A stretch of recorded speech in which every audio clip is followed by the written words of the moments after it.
Good morning dear students. আজি আমি এটা নতুন চেপ্টাৰ অৰ্থাৎ নতুন টপিকৰ বিষয়ে পঢ়িম। আৰু সেই টপিকটো আচলতে নতুন নহয়, সেইটো তোমালোকৰ কাৰণে পুৰণাই হয়, কাৰণ অলৰেডি তোমালোকে সেইটো ফাৰ্ষ্ট ইয়েৰত পাইছা। আৰু সেই টপিকটোৰ নাম হৈছে কি?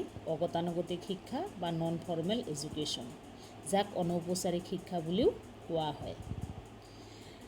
আমি ফাৰ্ষ্ট ইয়েৰত পাইছিলোঁ, হয়নে নহয়? আমি শিক্ষাৰ প্ৰকাৰ হিচাপে অগতানুগতিক শিক্ষাক আমি ফাৰ্ষ্ট ইয়েৰত পাইছিলোঁ। আমি এনেকৈ পাইছিলোঁ যে শিক্ষাৰ প্ৰকাৰ হৈছে কেইটা? তিনিটা। এটা হৈছে আনুষ্ঠানিক শিক্ষা, 2 নম্বৰ হৈছে অনানুষ্ঠানিক শিক্ষা, 3 নম্বৰ হৈছে অগতানুগতিক শিক্ষা বা অনৌপচাৰিক শিক্ষা। আৰু এইটো পঢ়ি থাকোঁতে মই তোমালোকক কৈছিলোঁ যে তোমালোকে যেতিয়া ছেকেণ্ড ইয়েৰ গৈ পাবা তেতিয়া এই টপিকটোৰ ওপৰতে এটা চেপ্টাৰ পাবা।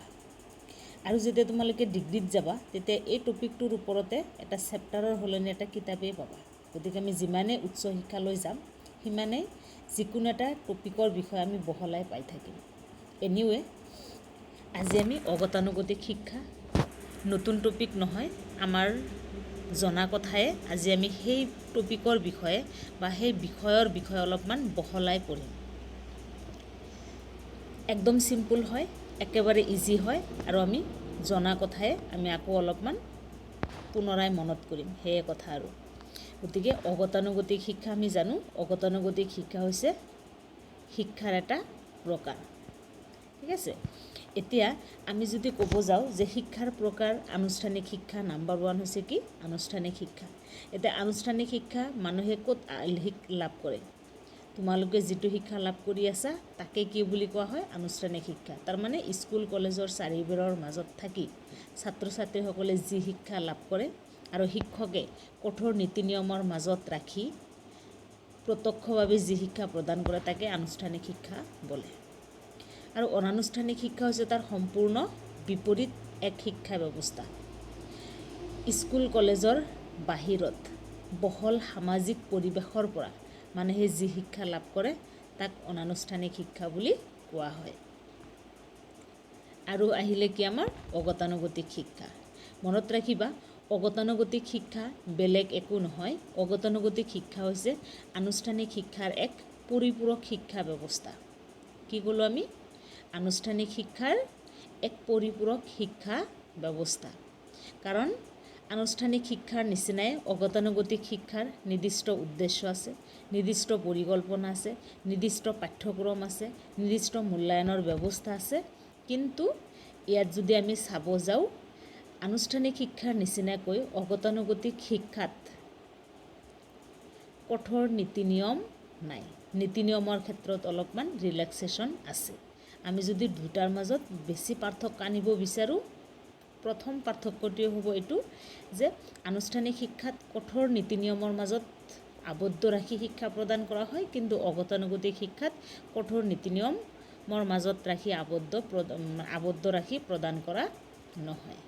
এনিৱে ডিফাৰেঞ্চ আমি পিছত পাম, আমি পিছলৈ পঢ়িম। ইয়াতে জাষ্ট আমি কনচেপ্টহে পঢ়ি আছোঁ, অগতানুগতিক শিক্ষা আমি পিছলৈ পাম। এতিয়া আমি কি গম পালোঁ? এটা কথাতে আমি কি গম পালোঁ যে অগতানুগতিক শিক্ষা হৈছে আনুষ্ঠানিক শিক্ষাৰ পৰিপূৰক শিক্ষা ব্যৱস্থা। আৰু এই শিক্ষা কোনে লাভ কৰে আমি অলপ জানি ল'ম। এই শিক্ষা লাভ কৰে যিবিলাক ল'ৰা ছোৱালী বিভিন্ন কাৰণবশতঃ আনুষ্ঠানিক শিক্ষাৰ পৰা বঞ্চিত হৈছে। সেই লোকসকলৰ শৈক্ষিক প্ৰয়োজন পূৰণ কৰাৰ উদ্দেশ্যে অগতানুগতিক শিক্ষাৰ ব্যৱস্থা কৰা হৈছে। কাৰণ বহুতো ল'ৰা ছোৱালী সৰুকালতে ধৰা সংসাৰৰ কিবা প্ৰব্লেম, টকা পইচাৰ প্ৰব্লেম বা স্কুলৰে প্ৰব্লেম। স্কুলৰ প্ৰব্লেম মানে সেনেকুৱা প্ৰব্লেমৰ কথা মই কোৱা নাই, যিটো প্ৰব্লেম মানে বহুতো ল'ৰা ছোৱালী ছিট পোৱা নাই, তেনেকুৱা বিভিন্ন কাৰণবশতঃ। এটা কথাত আমি কৈ দিম যে বিভিন্ন কাৰণবশতঃ যিবিলাক ল'ৰা ছোৱালী আনুষ্ঠানিক শিক্ষাৰ পৰা বঞ্চিত হৈছে, সেইবিলাক ল'ৰা ছোৱালীসকলক শিক্ষা প্ৰদান কৰাৰ উদ্দেশ্যে আনুষ্ঠানিক শিক্ষাৰ নিচিনাকৈ এটা পৰিপূৰক শিক্ষাৰ ব্যৱস্থা কৰা হৈছে। আৰু তাক কি বুলি কোৱা হয়? অগতানুগতিক শিক্ষা বুলি কোৱা হয়।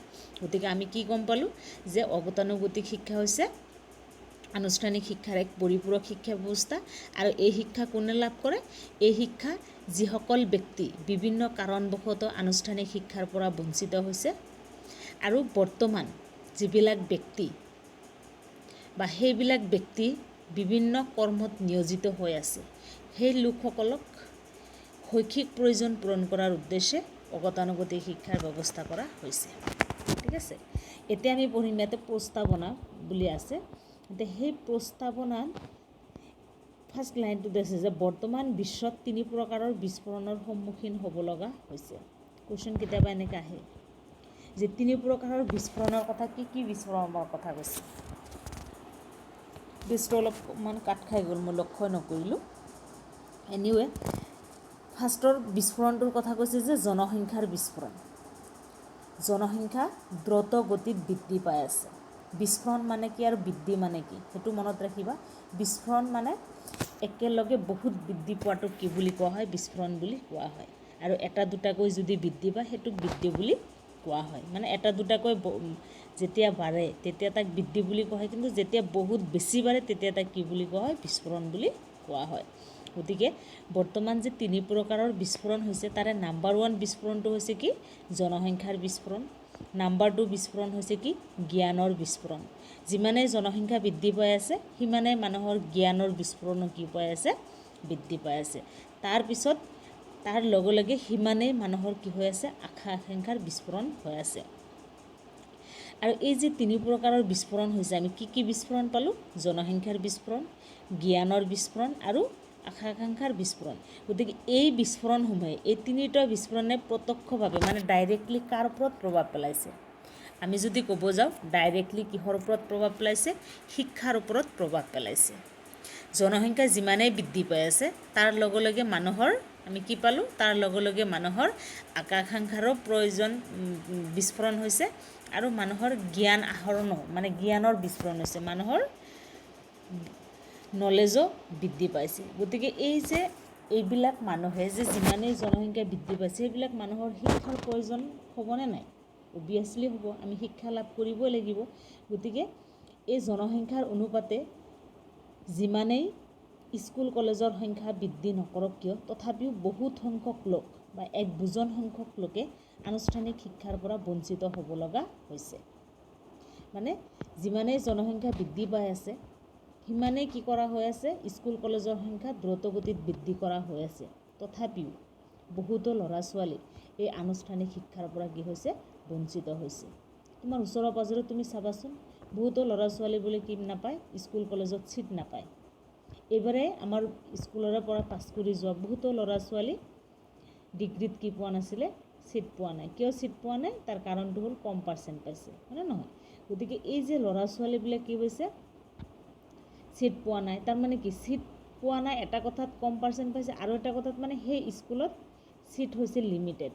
মানে বহুতো ল'ৰা ছোৱালীক এডমিশ্যনৰ কাৰণে যিমান ল'ৰা ছোৱালী গৈছে তাহাঁতক চবকে এডমিশ্যন দিব পৰা নাই। আৰু তেতিয়াই তাহাঁতে কি কৰিছে, হয়তো এণ্ট্ৰেঞ্চৰ ব্যৱস্থা কৰিছে, হয়তো হায়েষ্ট নাম্বাৰৰ পৰা দিয়াৰ ব্যৱস্থা কৰিছে। এনেকৈ যিবিলাক নিম্নমানৰ নাম্বাৰ বা লয়েষ্ট নাম্বাৰ সেইবিলাকে কি কৰিছে, শিক্ষাৰ পৰা বঞ্চিত হৈছে। এনেকৈ আমি বহুত দেখা পাওঁ, ওচৰে পাজৰে ডিগ্ৰী পাছ কৰি ল'ৰা ছোৱালীবিলাক ঘৰতে বহি থাকে বা কিবা কামত জইন কৰে।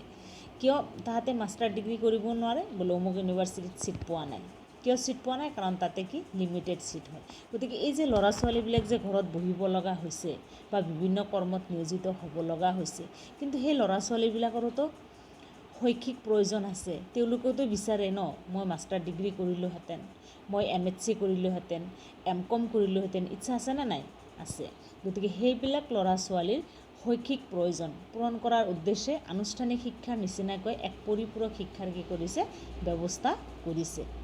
প্ৰত্যেক পৃথিৱীৰ বিভিন্ন দেশে এই শিক্ষাৰ ব্যৱস্থা কৰিছে, যাক কি বুলি কোৱা হয়, অগতানুগতিক শিক্ষা বুলি কোৱা হয়। আৰু অগতানুগতিক শিক্ষাৰ এটা নাম্বাৰ 1 বৈশিষ্ট্য মনত ৰাখিবা, সেইটো হৈছে কি, অগতানুগতিক শিক্ষাত বয়সৰ কোনো ধৰণৰ সীমাবদ্ধতা নাই। কিহৰ সীমাবদ্ধতা নাই আমি পালোঁ, বয়সৰ সীমাবদ্ধতা নাই। যিকোনো বয়সৰ লোকেও এই শিক্ষা লাভ কৰিব পাৰে। এক্সাম্পল স্বৰূপে তুমি হাই ছেকেণ্ডেৰী পাছ কৰাৰ পিছত তোমাৰ বিয়া হৈ গ'ল, বিয়া হৈ যোৱাৰ পিছত তোমাৰ ছোৱালী হ'ল, ছোৱালী হাই ছেকেণ্ডেৰী পাছ কৰিলে, ছোৱালী ডিগ্ৰী পঢ়ি আছে, তেতিয়া তোমাৰ মন গ'ল, ময়ো হাই ছেকেণ্ডেৰী পাছ কৰিছোঁ, মোৰো ডিগ্ৰী পঢ়িব মন গৈছে। এতিয়া সেই তোমাৰ ছোৱালীয়ে ডিগ্ৰী পঢ়ি আছে ফৰ্মেল ইনষ্টিটিউশ্যনত, মানে আনুষ্ঠানিক শিক্ষাত লাভ কৰি আছে। তুমি ক'ত লাভ কৰিব যাবা? তুমি ক'ত পঢ়িব যাবা? অগতানুগতিক শিক্ষাত। কাৰণ তোমাক আনুষ্ঠানিক শিক্ষাত ভৰ্তি নকৰায়। কিয় নকৰায়? কাৰণ তোমাৰ এজ বেছি হৈ গৈছে, ঠিক আছে। কিন্তু অগতানুগতিক শিক্ষাত বা নন ফৰ্মেল এডুকেশ্যনত এই বয়সৰ সীমাবদ্ধতা নাই। যিকোনো বয়সৰ লোকে এই শিক্ষাৰ যোগেদি শিক্ষা লাভ কৰিব পাৰে। গতিকে এইটো আমি কি পালোঁ? যে অগতানুগতিক শিক্ষাৰ ইন্ট্ৰডাকশ্যন পালোঁ। ইয়াৰ পিছত আহিলে অগতানুগতিক শিক্ষাৰ অৰ্থ। অলৰেডি আমি গম পাইছোঁ যে অগতানুগতিক শিক্ষাৰ অৰ্থ কি। যে বৰ্তমান পৰিস্থিতিত আমি অলপ আগতেই পাইছোঁ যে আমাৰ সকলো প্ৰকাৰৰ আশা আকাংক্ষাৰ মানুহৰ কি হৈছে? বৃদ্ধি পাইছে। তাৰপিছত বৰ্তমান পৰিস্থিতিত যেনেকুৱাকৈ আমাৰ দেশ আৰু সমাজৰ উন্নয়নৰ হ'ব লগা হৈ আছে বা শিক্ষিতৰ পৰিমাণ বৃদ্ধি কৰিব লগা হৈ আছে, নিৰক্ষৰৰ পৰিমাণ কমাব লগা হৈ আছে, সেই অনুপাতে আমাৰ আনুষ্ঠানিক শিক্ষা যথেষ্ট নহয়, ঠিক আছে। গতিকে সেই আনুষ্ঠানিক শিক্ষাৰ নিচিনাকৈ ছেম শিক্ষা প্ৰদান কৰাৰ কাৰণে এটা পৰিপূৰক শিক্ষাৰ ব্যৱস্থা কৰিছে। আৰু সেই শিক্ষাত কিছুমান শিথিলতা আছে। শিথিলতাৰ ব্যৱস্থা কৰি এই শিক্ষাৰ ব্যৱস্থা কৰা হৈছে। আৰু কাৰণ তাতে শিথিলতা দিবই লাগিব, কাৰণ শিথিলতা নিদিলেতো চব মানুহে শিক্ষা লাভ কৰিব নোৱাৰিব। কাৰণ আজি তুমি ফৰ্মেল এডুকেশ্যনত বিভিন্ন কঠোৰ নীতি নিয়মৰ মাজত থাকি তুমি শিক্ষা লাভ কৰিব পাৰিছা।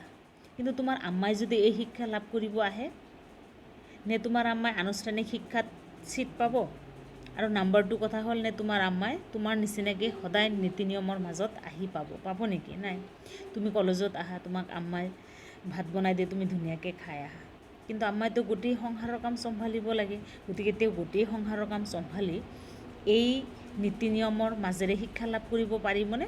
নোৱাৰে। গতিকে যিবিলাক মানুহ বিভিন্ন কৰ্মত নিয়োজিত হৈ আছে, সেই লোকসকলক এই অগতানুগতিক শিক্ষাৰ মাধ্যমেৰে শিক্ষা প্ৰদান কৰা হয়। আৰু সেইকাৰণে ইয়াতে নীতি নিয়মৰ কিছু শিথিলতা আছে। অগতানুগতিক শিক্ষা অনানুষ্ঠানিক শিক্ষাৰ দৰে অনিয়ন্ত্ৰিতও নহয়। কাৰণ অনানুষ্ঠানিক শিক্ষাটো অনিয়ন্ত্ৰিত, কাৰণ অনানুষ্ঠানিক শিক্ষাটো কোনো স্কুল কলেজৰ পৰা লাভ কৰা নহয়, বহল সামাজিক পৰিৱেশৰ পৰা লাভ কৰা হয়। গতিকে অগতানুগতিক শিক্ষা অনানুষ্ঠানিক শিক্ষাৰ দৰে অনিয়ন্ত্ৰিতও নহয়, অৰ্থাৎ স্বাভাৱিক পৰিৱেশ, ঘৰ, সমাজ আদিৰ লগত হোৱা ক্ৰিয়া প্ৰতিক্ৰিয়াৰ ফলো নহয়। এনেকুৱা নহয় যে অগতানুগতিক শিক্ষা স্কুল কলেজ সমাজৰ পৰা লাভ কৰা হয়, সেইটোও নহয়। ইয়াৰ উপৰিও আনুষ্ঠানিক শিক্ষাৰ কঠোৰ নীতি নিয়মৰ দ্বাৰাও আবদ্ধ নহয়। আৰু অগতানুগতিক শিক্ষা আনুষ্ঠানিক শিক্ষাৰ নীতি নিয়মৰ মাজতো আবদ্ধ নহয়। আকৌ অগতানুগতিক শিক্ষা উদ্দেশ্যহীন অপৰিকল্পিত শিক্ষাও নহয়। কাৰণ অগতানুগতিক শিক্ষাৰ ইয়াৰ উদ্দেশ্য আৰু পৰিকল্পনা দুয়োটাই আছে। কিন্তু আনুষ্ঠানিক শিক্ষাৰ নীতি নিয়মৰ দৰে এই শিক্ষাৰ নীতি নিয়মবোৰ অনমনীয় নহয়। ইয়াতে নমনীয় আৰু অনমনীয় দুটা ৱৰ্ড পাই আছা ন। এতিয়া নমনীয় মানে হৈছে সহজে এৰা ধৰা কৰিব পৰা, ইচ্ছা কৰিলে নিয়মটো কি কৰিব? চেঞ্জ কৰিব। কিন্তু অনমনীয় মানে ইচ্ছা কৰিলে ছাত্ৰ ছাত্ৰীসকলৰ সুবিধা অনুযায়ী ইয়াক কি কৰিব নোৱাৰে? পৰিৱৰ্তন সাধন কৰিব নোৱাৰে।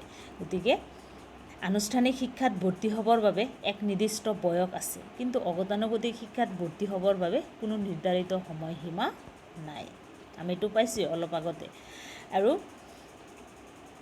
তাৰপিছত দিছে যে যিকোনো বয়সৰলৈকে এই শিক্ষা গ্ৰহণৰ সুযোগ গ্ৰহণ কৰিব পাৰে। এইদৰে এই শিক্ষাৰ কোনো অপৰিৱৰ্তনীয় পাঠ্যক্ৰমৰ ব্যৱস্থা নাই। আনুষ্ঠানিক শিক্ষাৰ ক্ষেত্ৰত পাঠ্যক্ৰম সম্পূৰ্ণ কৰিবৰ বাবে নিৰ্ধাৰিত সময়কাল দিয়া থাকে আৰু পাঠ্যক্ৰম সুনিৰ্ধাৰিত। আনহাতে অগতানুগতিক শিক্ষাৰ পাঠ্যক্ৰম জ্ঞানৰ ক্ষেত্ৰৰ বিস্তাৰৰ লগতে সামঞ্জস্য ৰাখি পৰিকল্পনা কৰিব পৰা যায়। গতিকে এতে যেনেকৈ দিছে যে আনুষ্ঠানিক শিক্ষা তোমালোকে যিটো শিক্ষা লাভ কৰি আছা, এই যে ছেকেণ্ড ইয়াৰত পঢ়ি আছে, ছেকেণ্ড ইয়াৰৰ যিখিনি পাঠ্যক্ৰম বা যিখিনি চিলেবাছ, সেইখিনি তোমালোকক এটা নিৰ্দিষ্ট সময় দিয়া আছে যে এই সময়সীমাৰ ভিতৰত পঢ়ি শেষ কৰিব লাগিব। কিন্তু অগতানুগতিক শিক্ষাত আনুষ্ঠানিক শিক্ষাৰ দৰে এনেকুৱা নিৰ্ধাৰিত সময় দিয়া নাই। ইয়াতে সময়ৰ পৰিমাণ বেছি আছে। ষ্টুডেণ্টে ইচ্ছা কৰিলে এই বছৰ নোৱাৰিলে পিছৰ বছৰতো কি কৰিব পাৰে, নহ'লে তাৰ পিছৰ বছৰতো তেওঁৰ ইচ্ছামতে সেই শিক্ষা সম্পূৰ্ণ কৰিব পাৰে। গতিকে তোমালোকৰ এটা বস্তু গম পালা যে অগতানুগতিক শিক্ষা হৈছে এনেকুৱা এক শিক্ষা ব্যৱস্থা যি শিক্ষা ব্যৱস্থা নিৰ্দিষ্ট নীতি নিয়মৰ মাজত নহয় কিছুমান এৰাধৰাৰ মাধ্যমেৰে প্ৰদান কৰা হয়। গতিকে অগতানুগতিক শিক্ষাৰ সংজ্ঞা যদি দিব যাওঁ তেতিয়াহ'লে আমি ক'ম যে আনুষ্ঠানিক ইয়াতে দিয়া আছে JP নায়কৰ মতে আনুষ্ঠানিক শিক্ষাৰ বাহিৰত সুপৰিকল্পিতভাৱে যি শিক্ষা ব্যৱস্থাৰ প্ৰচলন কৰা হয় তাকে অগতানুগতিক শিক্ষা বুলি কোৱা হয়। গতিকে এইখিনিতে আমি অগতানুগতিক শিক্ষাৰ সংজ্ঞা পালোঁ। পিছত আমি আকৌ নেক্সট পঢ়িম।